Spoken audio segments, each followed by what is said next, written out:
from Briggs Co-working in Arizona, where I happen to be. It's a shared workspace, so hence the mask. A question that I get asked often is, can I be a project manager with no experience? Well, in this video, we're going to attempt to answer that question. Here is a word of warning. That answer is not necessarily going to make everybody happy, but it is, as far as I can tell and as far as my interviews with other project managers indicate, it is what we believe to be true. By the way, if you've been enjoying these lessons, learning something from our videos, please like and subscribe. We release new video lessons on a pretty regular basis. Oh, and if you have some specific topic that you would like covered, please email us. The email is going to be at the closing part of the video. Okay, back to the topic at hand.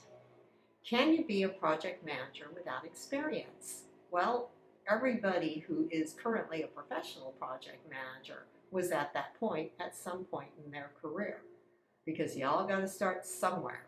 So we're going to talk a little bit about levels of project management and types of experience that you should be highlighting, as well as a little bit about how the certification actually requires a certain amount of experience. It's not terribly onerous, but it's not lightweight either. So understanding why, in order to be certified as a project manager, you have to be able to list experience, is because the project management certification, the PMP, is not built to teach you project management. Instead, it's built to make sure that you have a sound foundation at an academic level that you can apply to the practices that you've already put in place. Now, the PMP application process requires a degree and requires a certain amount of experience leading projects, not just being on them, but leading projects, and a certain amount of immediate educational value. For most people, that education is fairly easy. It's not all that tough to get 35 hours. If you have a 4-year degree, you only need to document 4,500 hours. Be very careful about how many projects you're running concurrently in your recording of your experience, because that can make a difference. And you see, the whole idea of the PMP certification isn't that you're going to learn project management with a project management professional certification. It's that you already do it.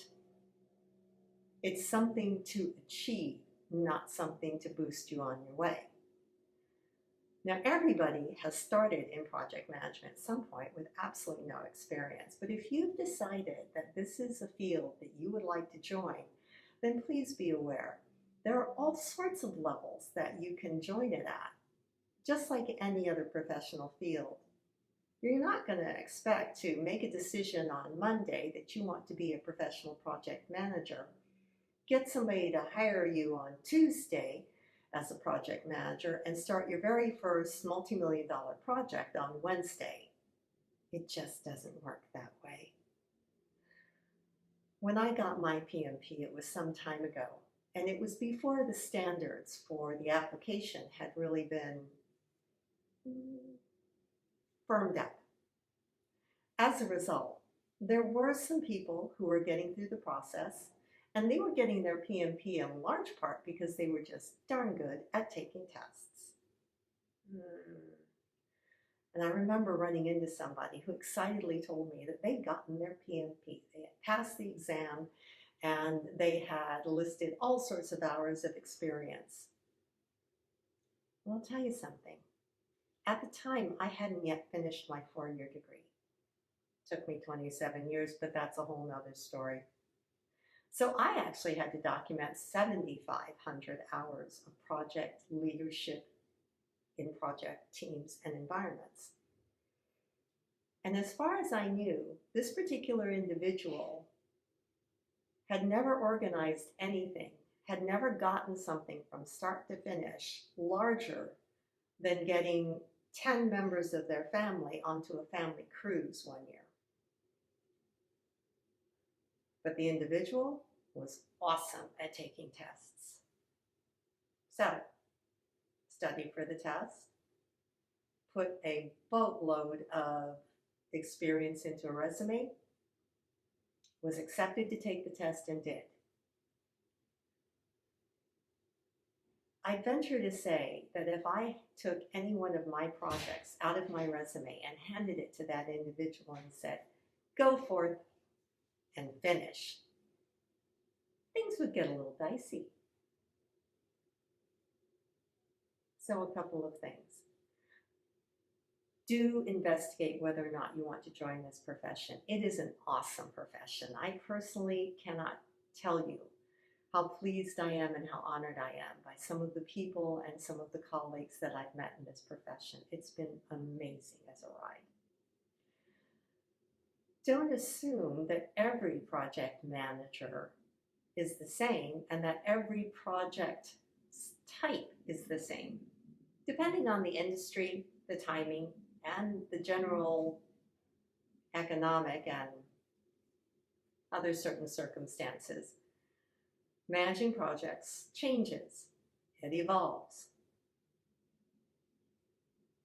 Do take stock. You see, if a project is defined as something that has a beginning, an end, and delivers a unique result, well then to a certain extent, you've managed a lot of projects in your day. Can you spell term paper? But for the most part, you're going to be expected to demonstrate professional experience, work experience, projects that were executed on behalf of a client or a boss. So take a look, a hard look at the projects that you have done at work. And remember, any project that you did that was only involving your work and not some colleagues doesn't necessarily count. As a matter of fact, I'm told it doesn't count at all. But that certification application has a little bit of scar tissue for me, so I haven't looked at it in a while. I did verify the hours, the education, and the hours of education. Don't fall for the myth that all you have to do is study really, really, really, really hard and you'll be able to pass it. Project Management Institute has developed an approach that is relying much more heavily on accurately psychometrically measured questions. And many of those questions are dealt with in a scenario situation. And so it's understanding what else is happening in the context that matters. There are people who just love collecting alphabet soup, and they don't actually intend to do anything with some of those long strings of letters that show up after their name in their LinkedIn profile. With any luck at all, you're going after the project management professional certification is not something like that. It's something you're going to use and something you're going to work with. So a couple of things. One, seriously assess your experience and what you want out of your project management certification. Now, I'm not trying to sound flippant. I do, however, want you to understand this. The entire process of going for, studying for, and achieving your project management professional certification is in fact a project. And like any good project, we need to assess what we've got and what we want. So step one, really, assess what it is that you have in terms of experience and make sure that you're very, very clear about what it is that you expect the project management certification to deliver for you. Step two, get a mentor. My good friend and colleague, Oliver F. Lehman, has a group called I Want to Be a PMP. And in there, a lot of guidance is offered. Now, full disclosure, so are courses. By the way, not always by Oliver, but many of his members are allowed to post as well. If you're going to take a PMP exam prep course, check out the bona fides. In order to teach an accepted PMP exam course for Project Management Institute, training companies have to go through a rigorous process of certification themselves. Number 3, plan your schedule for this.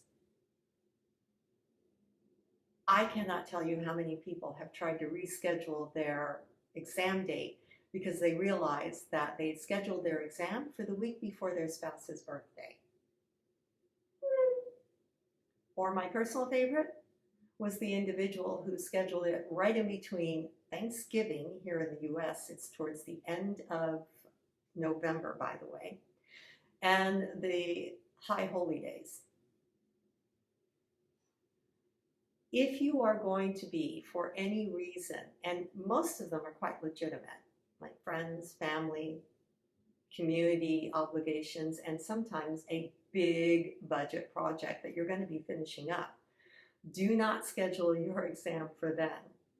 This is going to be one of the few times when you're going to have a lot more control over the schedule than in many other times in your project management career, so heavens, take advantage of it.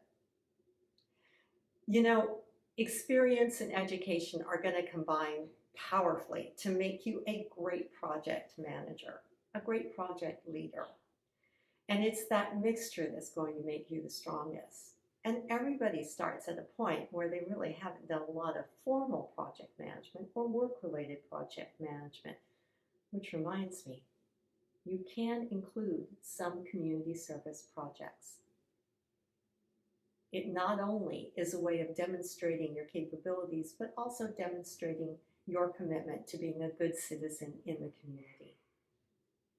Leadership-driven project management is based on the idea that people are pretty much the only constant in projects, and that your ability to lead will always give you a stronger opportunity for success than any technical knowledge that you have acquired or that you are burnishing.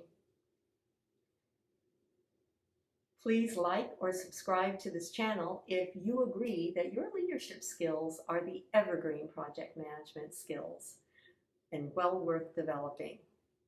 I'm Kimi Hirotsu-Zimski, and you can find us at leadershipdrivenprojectmanagement.com or ksppartnership.com.